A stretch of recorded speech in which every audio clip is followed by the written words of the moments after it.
Hello ladies and gentlemen friends. So today we are going to be discussing and reviewing Empire the Vampire by Jay Kristoff. So Empire the Vampire follows this sort of vampire assassin guy sort of named Gabriel.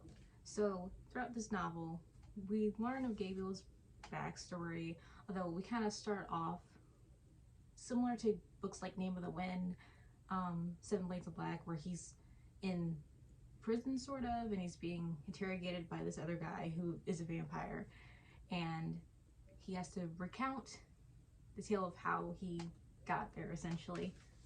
But just to tell you about the story as a whole without spoiling too much, it does follow his life and how he got up to there, as well as, you know, people he meets along the way and love he finds along the way, and how he got into this position as the, I think it's pronounced Chevalier, where he has this power to, like, you know, slay all these monsters and things, and he's like trained as a teenager to do all this.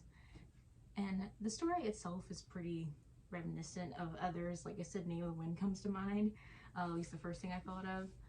But I think where it differs is, like, you know, it's the first book about, like, that focuses a lot on like vampires and vampire like creatures and like half, you know, that's like this, I would say, that I know of at least. But in sort of typical Jay Kristoff fashion, it's sort of written in this sort of dark, gritty way. So this is, I don't know if I'd consider it grimdark, but it's a pretty dark story. You know, I listened to like a whole entire like dark fantasy playlist on Spotify when I read this, so like that gives you an idea of the general vibe of the book. And it sort of is reminiscent of something like Nevernight as far as the tone and the vibe, as well as like the characters' personality traits, sort of different but sort of similar in some ways to Mia Corvair. So there's that. And something that I liked about this novel that like I don't see often in like other books is like they're actually pictures in it. So like turn to like a random page. So like there's pictures in it. That's cool.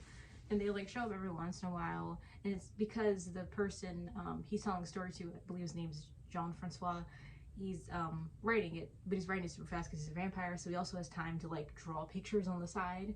So he kind of draws pictures of like Gabriel and company like as the story goes on, so you can kind of have a good visual of it, which I think does help, because like in books a lot of the times, even when a character is described, like, I don't know if this happens to anyone else, but I second guess myself, like, oh wait, what if they actually don't look like that?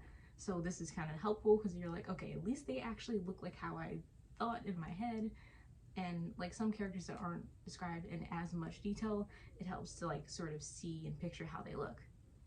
So like I said, without telling too much, the story is told sort of half of Gabriel and the sort of brotherhood when he's training to be this sort of slayer kind of guy, and then the other half of the story is more modern. It's more so like instead of him at a teenager, he's currently 35 years old, around that age. So like the more modern present day story is the one that happened 3 years prior or 2 years prior.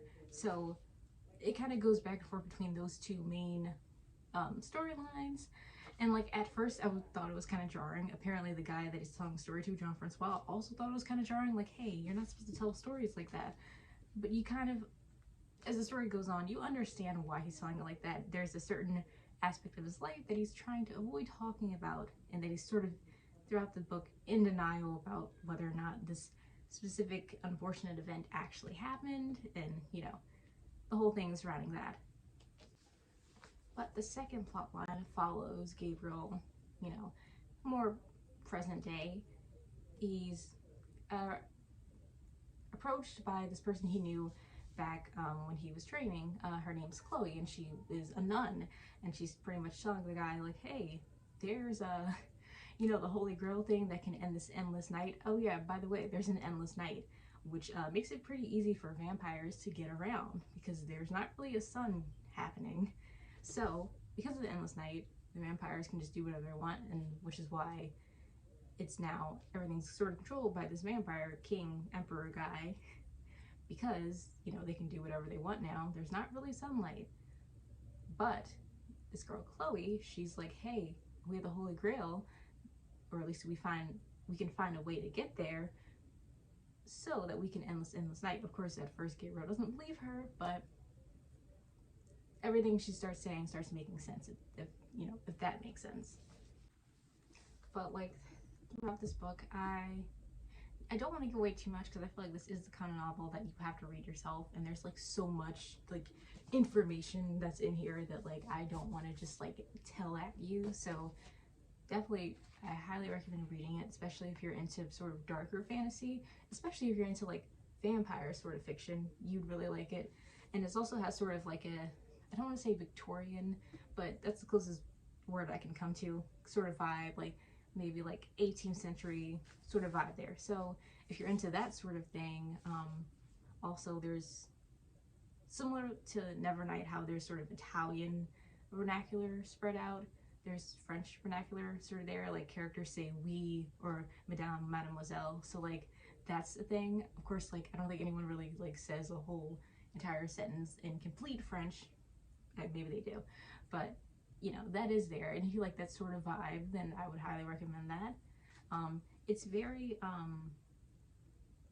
atmospheric, so that's one thing I liked about this book, is that it's very atmospheric. It's very, I think, easy to get into, actually, despite it being like, you know, a lot of information, and like the storylines go back and forth sometimes.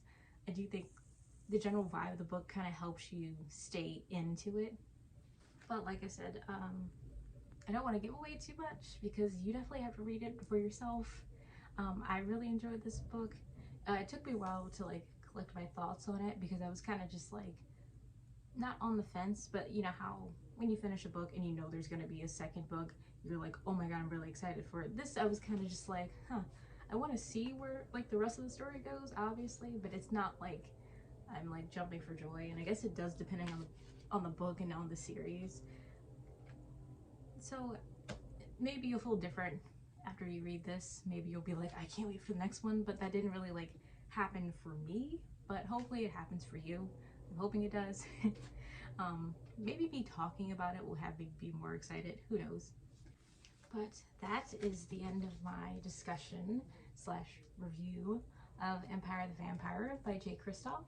I really think you should read this book, give it a go. Even if you're not into like vampires, that sort of thing, I think this book sort of has a different enough vibe from like other sort of vampire books that I think you might actually enjoy this, especially if you like dark fantasy and whatnot. So thank you all for watching, and I will see you guys soon. Bye bye.